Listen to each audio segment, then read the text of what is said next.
যে ইসলামী ব্যাংকের ঋণে ইসলামী ব্যাংক দখল। যে ওই গ্রুপ আপনার যে ঋণের যে অনুমোদিত সীমা ছিল সেটা আগেই অতিক্রম হয়েছিল আর কি। শুধুমাত্র ইসলামী ব্যাংক থেকেই এস আলম গ্রুপ ৭৫,০০০ কোটি টাকার ঋণ নেয়।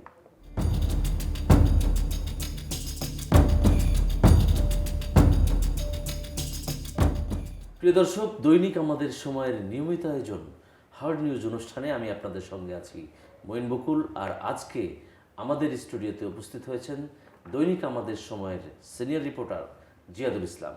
কেমন আছেন?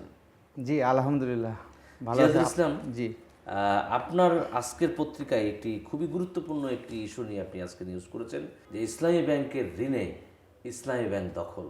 এই নিউজটি সম্পর্কে একটু জানতে চাই আপনার কাছে। এসএলএম গ্রুপের একটা মানে বড় ধরনের অনিয়মের খবর আর কি। ব্যাংকের অভ্যন্তরীণ নথি প্লাস তদন্ত সংস্থার কিছু প্রতিবেদন পর্যালোচনা করে দেখেছি। জি। এটা করতে গিয়ে আমি দেখতে পেয়েছি যে 2017-15 সালের সেপ্টেম্বরে ওদের একটি বোর্ড মিটিং হয় আর কি।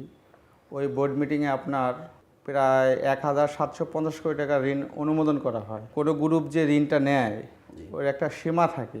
একটা ব্যাংকের যে ক্যাপিটাল থাকে ওই ক্যাপিটালের আপনার ফান্ডেড নন ফান্ডেড মিলে আর কি ব্যাংক কোম্পানি আইনে 25% পর্যন্ত ঋণ দিতে পারে মানে একটি ব্যাংক। ইডেন বে কক্সবাজার সমুদ্র সৈকতের উপর নিজেদের একটি ঠিকানা। মাত্র 5 লাখ টাকায় আপনিও হয়ে যেতে পারেন এই হোটেলের মালিক। ইডেন বে, আ কনসার্ন অফ ভাইয়া হোটেলস। ওই গ্রুপ আপনার যে ঋণের যে অনুমোদিত সীমা ছিল সেটা আগেই আপনার অতিক্রম হয়েছিল আর কি। আচ্ছা, এই বিষয়টা বাংলাদেশ ব্যাংকও জানতো।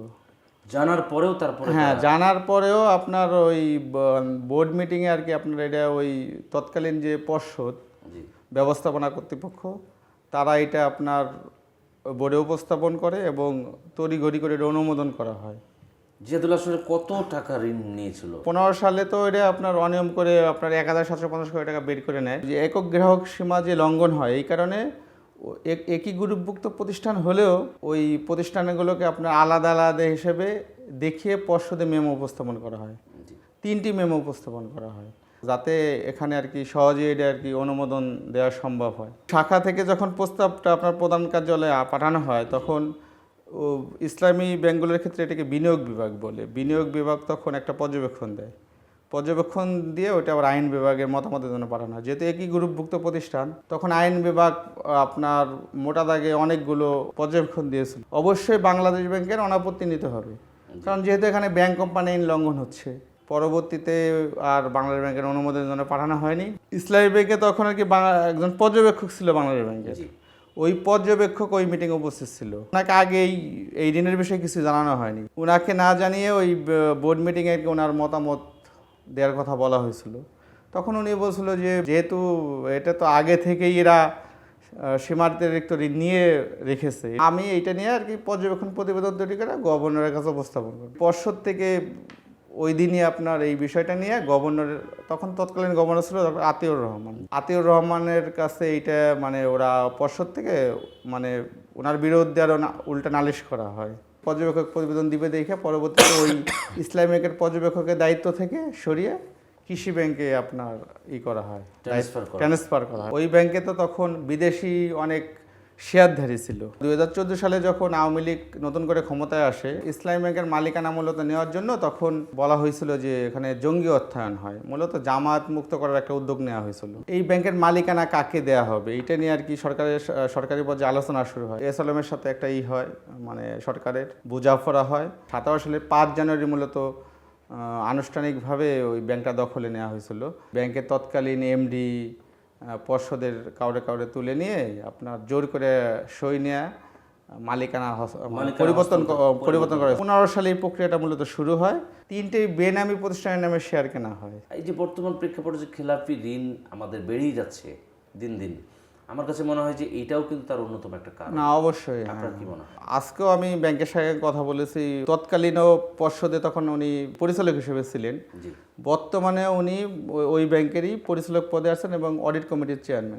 উনি মানে বলতে চাচ্ছে যে এই 2017 সালের 5 জানুয়ারির পর থেকে মানে যত ধরনের মানে ঋণ অনিয়ম হয়েছে এসএলএমের মাধ্যমে এই সবগুলো এখন ওরা বিশেষ অডিট করতেছে আর কি।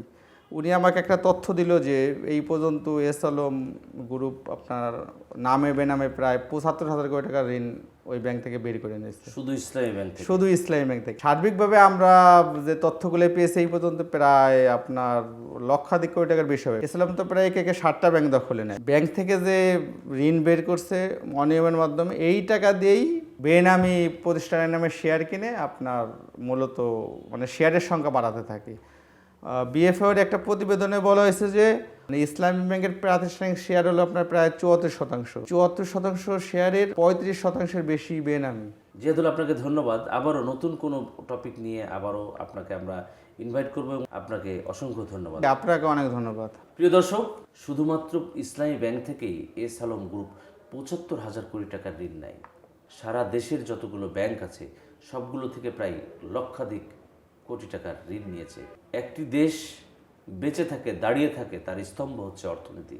সেই অর্থনীতির অবস্থা যদি হয় এই, তাহলে আর ভিতরের অবস্থাগুলো কি, সেই প্রশ্ন রাখলাম আপনাদের কাছে। এবং আমাদের আজকের এই যে নিউজ, ইসলামী ব্যাংকের ঋণে ইসলামী ব্যাংক দখল, এই নিউজটি একটি অনুসন্ধানী নিউজ। এই নিউজটির বিস্তারিত পড়তে হলে অবশ্যই আপনাকে আমাদের সময় পত্রিকা পড়তে হবে, অথবা আপনি দৈনিক আমাদের সময়ের ওয়েবসাইটে গিয়েও নিউজটি পড়ে নিতে পারেন। প্রিয় দর্শক, আজকে এ পর্যন্তই। আবার আগামীকাল নতুন কোনো ইস্যু নিয়ে, নতুন কোনো নিউজ নিয়ে আপনাদের সঙ্গে হাজির হব। সে পর্যন্ত সবাই ভালো থাকুন, সুস্থ থাকুন এবং দৈনিক আমাদের সময়ের সঙ্গী থাকুন।